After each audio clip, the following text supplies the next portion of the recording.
नमस्कार दर्शक बंधु आपण समस्त को स्वागत।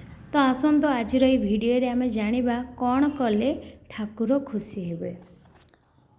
मु सोमवार दिन आमिष खाएनी, मु मंगलवार रे भी आमिष खाएनी, मु गुरुवार दिन आमिष खाएनी, पियाज रसुण भी से दिन छुएनी, मु शनिवार दिन आमिष खाएनी।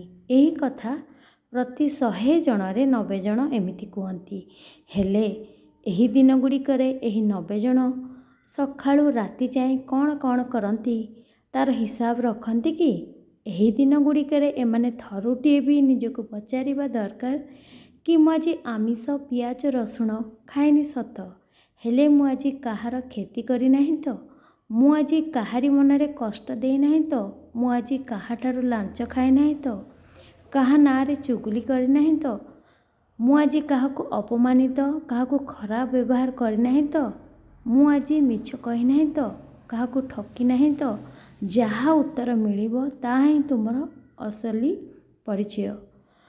खाद्य बा कौन अच्छी? सामान्य पियाज रसुण माछ मांस कौन तुमर चिंताधारा मानसिकता को बदल दे पारिबो? तुम्हें भावुच ठाकुर एमिति कले खुशी हेबे? ताहले तुम्हें भूल भावुच। तुम्हें भावुच आमिष पियाज रसुण ए सबू मु न खाइले न छुईले ठाकुर बोधे मो उपरे बहुत खुशी होइजिबे। तुम्हें भूल भावुच, कारण जदि ठाकुर कोठी भी थिबे ना, से तुमर प्रतिटी कर्मर हिसाब रखुथिबे। तुम्हें कौन खाउच कौन न खाउच ताहा नुहे, तुम्हें कौन करुच तुम्हें कौन न करुच, तुम्हें कहा पे भल चिंता करुच कहा पे खराब चिंता करुच, ए सबुर नजर से रखुथिबे। प्रभु जगन्नाथ तुमर समस्त विपद खंडन करंतु। जय